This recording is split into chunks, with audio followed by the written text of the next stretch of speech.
Now available in paperback and e-readers, John Haynes, Taking Care of Business.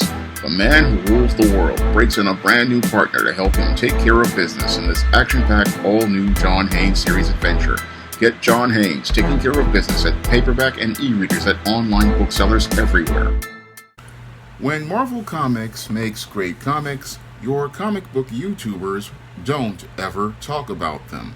And one of the best books to come from Marvel in 2021 is the brand new Black Panther series that debuted in, I believe, November. Now, this new series, written by John Ridley, with art by Juan Cabal and Federico Blee, is absolutely fantastic. However, you won't hear a word from your comic book YouTubers talking about this absolutely great book because they spend most of their time complaining about writers like your Ta-Nehisi Coates. But your John Ridley has put together a great Black Panther series that is on the level of the great run written by Christopher Priest.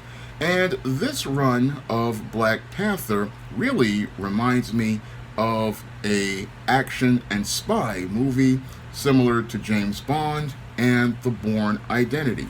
Now, your John Ridley does an absolutely fantastic job with the start of The Long Shadow, and he starts the story by taking us into the Black Panther on a mission with the Avengers. Now, he does this to establish your Black Panther as related to the current continuity, but he also takes this as a foundation to build into a much more intriguing world.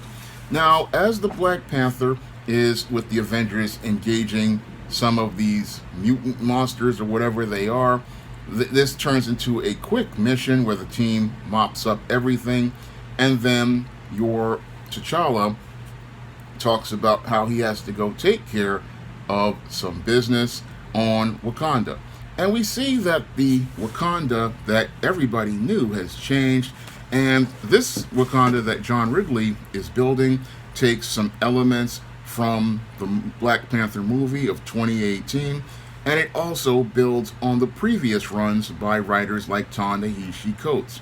Now, in this version of Wakanda, we see that there's not only the intergalactic Wakanda, but we also see that the Wakanda in Africa is now a democracy, and in that democracy, your King T'Challa has pushback from people who are representing different areas of Wakanda.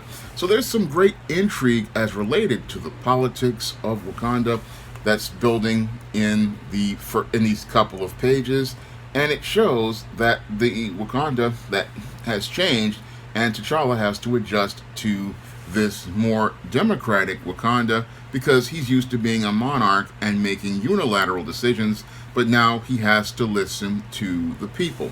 Now, as the book goes on, we learn about some covert agents that are in place in Santiago, Chile. Now, these covert agents are a major part of this storyline, and this is where the Black Panther story really starts to get intriguing. Now, two of these agents go to meet each other in Santiago, Chile at a restaurant, and they're eating at an al fresco when somebody's coming back with their food, the waiter, and he gets his head blown off. Now, this is where the story really starts to pick up, where we have the active shooter situation, and we find out that these two agents are being targeted.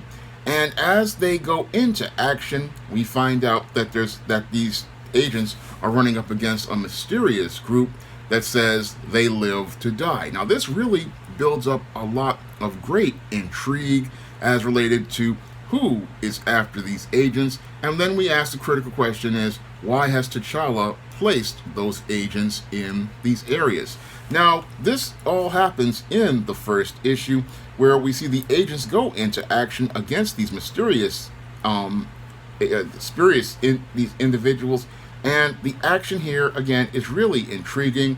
And these guys, they're dressed up. They remind me of Storm Shadow from G.I. Joe, And it just builds up really nicely until one of the agents winds up losing his life, and then T'Challa finds out from the other agent who survived, Omola, that Jahai is dead, and this makes T'Challa want to go into action and head over to Chile. Now, after he goes to Chile, we soon find out that your T'Challa placed agents all over the world in order to protect Wakanda from all sorts of threats. And somebody is targeting all of these agents that he has placed all over the world, but the only people who know about these agents are T'Challa and some people in his inner circle. So he's trying to figure out who is targeting these agents that he has placed all over the world, these 10 agents, and he's also trying to figure out why they are targeting these agents that he placed all over the world. Now, as the story goes on, he then tells Shuri about the sleeper agents he has placed in different nations to go out here and infiltrate, destroy, and assassinate anyone who is a threat to the nation that threatens Wakanda. So he really wants to find out who is behind this, because Jai was one of those agents that he had faked their deaths to be reborn as protectors, and he's trying to find out who knows about these agents, and because even the Avengers don't know about these agents. And this is again a very intriguing premise, and it's one that I really want to see continue to be built upon, because the writer here, he does a great job of just taking all of those runs that came previously, guys like Christopher Priest, even guys like Ta-Nehisi Coates, and he goes out here and does what a great comic book writer does, and that is take the previous stories that he had to work with, and he goes out here and he crafts a story using the existing continuity to create his own fantastic story. And your John Ridley does a fantastic job here with Black Panther, and he brings the character back to the greatness of your Christopher Priest, taking us into a world of action and intrigue in just 2 issues. I mean, in 2 issues, he practically makes us all forget about the horrible Ta-Nehisi Coates run and gets us back to being excited about the Black Panther character, giving us fresh, fun, and fantastic stories. And he creatively uses characters like Shuri and makes them also fresh and fun as well. So this run of Black Panther is an absolutely fantastic one, filled with a lot of action and intrigue and a lot of high adventure. But your comic book YouTubers, they won't ever talk about these 2 issues of Black Panther, because these 2 issues of Black Panther don't fit their narrative as related to your social justice warriors ruining Marvel Comics. But when I look at this book that John Ridley has put together, he basically goes out here and presents a comic that I definitely could see on the spinner rack in 1989, and I could definitely see this book getting sales in 89. I could see it getting sales in the 2000s, and it would be a great book to have picked up where Christopher Priest had left off.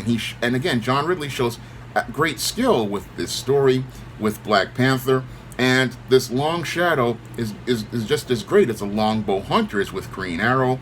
We have great visual design on the Assassins. We have great storytelling with the comic panels, and we have great build-up as related to this story.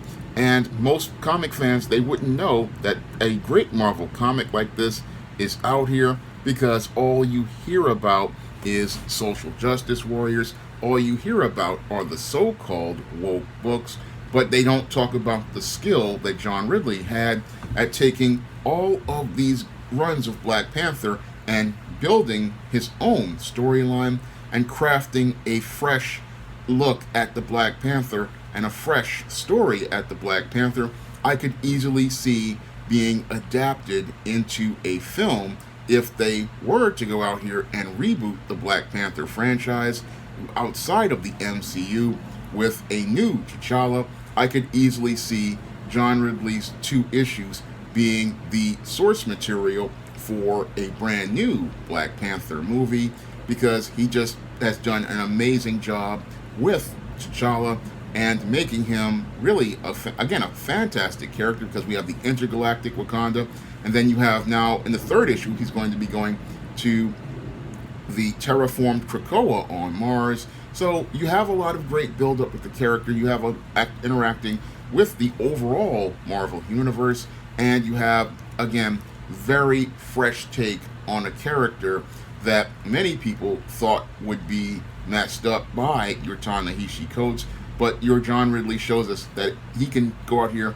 and take a character and just basically in just 2 issues make that character fresh and fun again with some absolutely great and compelling story. I definitely recommend you pick up the first 2 issues of Black Panther. You will definitely enjoy these first 2 issues, and you'll definitely want to be picking up this run and collecting it, because this run, I believe, if it continues with the same intensity and momentum, could be just as great as the run by Christopher Priest, and it would possibly be praised on the same level as the Christopher Priest run. Now, my first comic, Esteem No Good Deed, is available on Kindle for 99 cents, and I have an upcoming comic, John Haynes at Death's Door, which will be available soon, and I'm just waiting for the artist to finish with the art, which is now at the 27th page, and soon the book will be in for lettering, and then I'll launch the Kickstarter. So those books, one is on Amazon and one is coming, but until then you can pick up some of my action-packed African-American fantasy fiction, like the ISIS series, the Esteem series, and the John Haynes series, and the books of the Spinsterella trilogy on Amazon.com in paperback and Kindle format. You can also find them on Smashwords, the iBookstore, and Google Play. And if you want to see me do more comic review videos, you can donate to my Patreon, my PayPal, or my Cash App by clicking the links in the description box. That's all I have to say for this video. You can comment, rate, and subscribe. Now available in paperback and e-readers, Esteem Counsel Vacation. Hell's aspiring angel takes on a social justice, social media mob looking to counsel her in this all-new Esteem series adventure. Get Esteem Counsel Vacation in paperback and e-readers